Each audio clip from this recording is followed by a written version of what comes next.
let's touch this McMahon story real quick. Got a couple things going on with McMahon. If you want, let's do this. Let's do the McMahon traffic incident and then also the Janelle Grant medical records deal.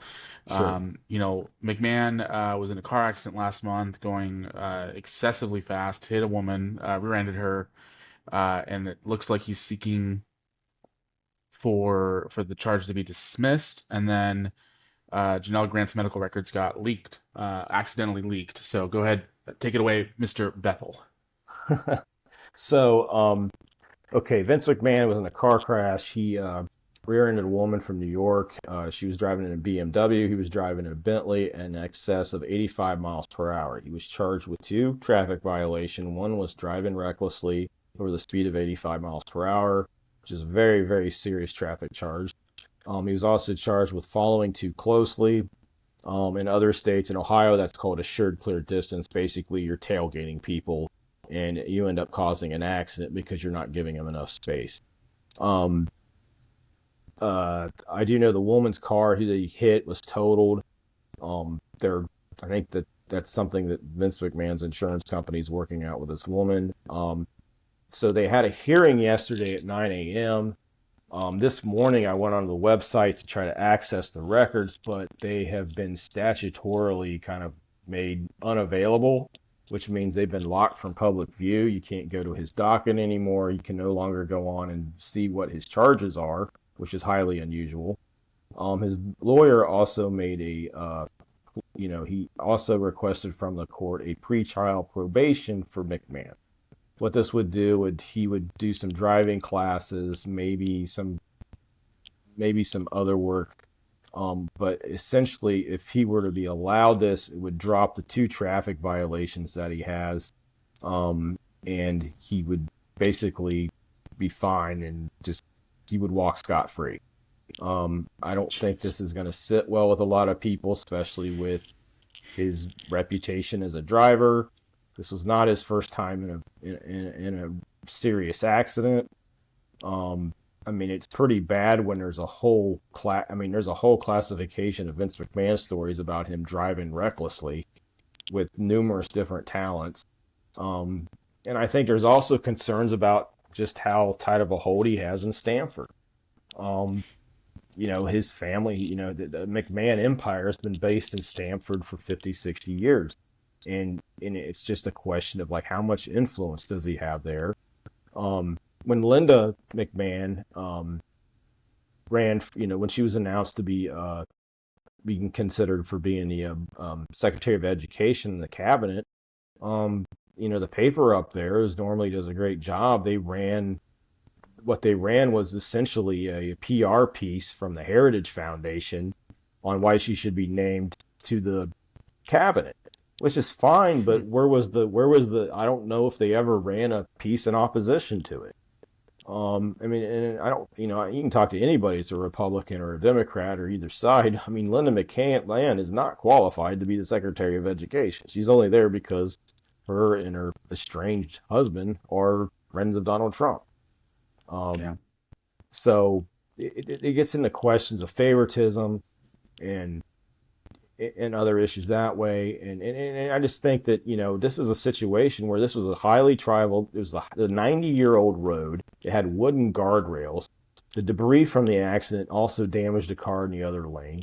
One woman's car was totaled. I know that somebody at the scene said, a cop said, because I did talk to some people at the scene of the accident, I was able to track them down and basically said the police said if she would have got hit, rather if she got hit straight on in the rear bumper, if if he would have hit her at a different angle, it could have been a much worse accident. She could be dead. And then you're looking at vehicular manslaughter. And the fact is that he was still driving in a way to cause this. So the fact that he could walk away from this with no, you know, nothing at all is kind of just, it's disappointing. But, this seems to be something he's been very adept at doing it, very apt at being able to do over the last, 40 or 50 years. He just never, I mean, people can disagree, and the Grant case is in court. He's got a chance to prove his weight. He's got a chance to prove He's got a case he can make there. He was also under federal indictment, but it's like with a traffic accident, it's like you can't even get this guy to get his license up. I mean, it just shows you to just, it doesn't really feel you, it doesn't make you feel well if you're one of the normal people out there and you somehow get in an accident with somebody that's got a lot of money, you know? Yeah. And Vince has been that guy. I mean, the stories about him even abusing state troopers and mouthing off to them and driving away fast and throwing gravel at their car. And I mean, a lot of this stuff's exaggerated because that's what wrestlers do when they talk about. But at the same time, I mean, his traffic problems have been well known. So the fact that he could possibly walk away from something this serious, without losing his license or something, just kind of ridiculous. Yeah, no, 100%. And then I don't know if I'm going to put it back up on the screen here real quick for those who are watching this the podcast. This is what Vince's car looks like after the accident.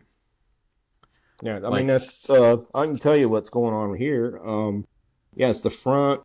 That's the whole front passenger side. It got sheared off all the way into the engine compartment. I think it might have been a hybrid.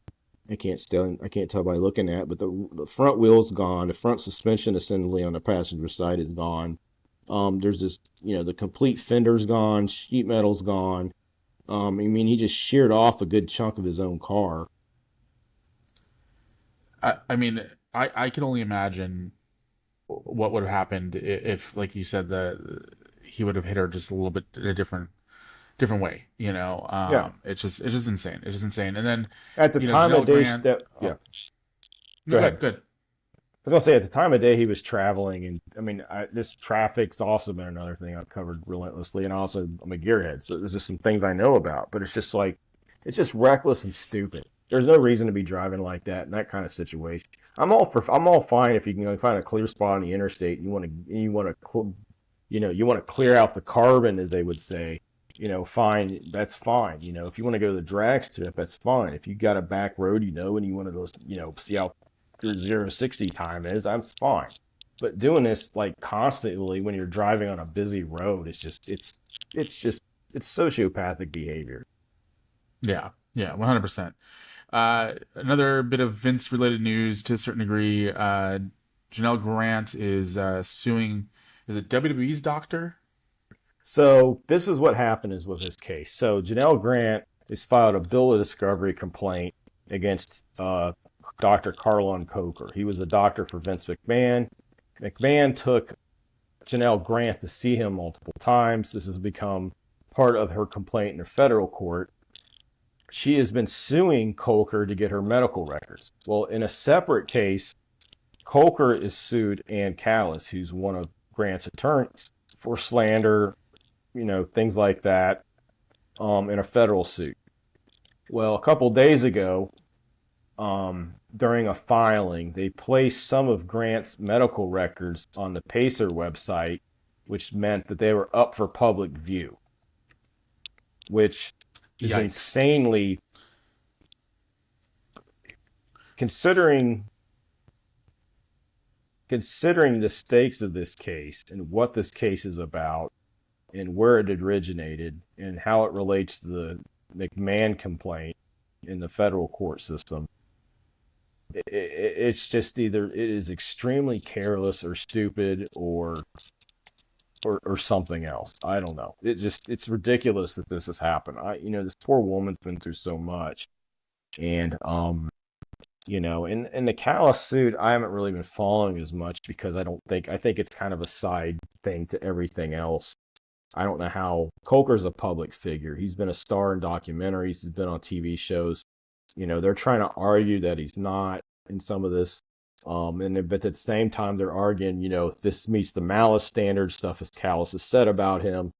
But I don't think it, we'll see if that pans out. But the thing is like putting her medical records up as part of the, filing in her suit, not having them sealed. I guess they were up for a while until the judge finally got them sealed. But it just shows how reckless this has been, this whole entire case. Yeah. And it's disappointing. And I mean, if I'm Coker, the liability that's opens you. I mean, I would find an attorney maybe, or tell him to fire a new clerk or somebody to file your stuff. It it's just strange. Yeah, 100%. Well, that does it for us here on this episode of Rent Free.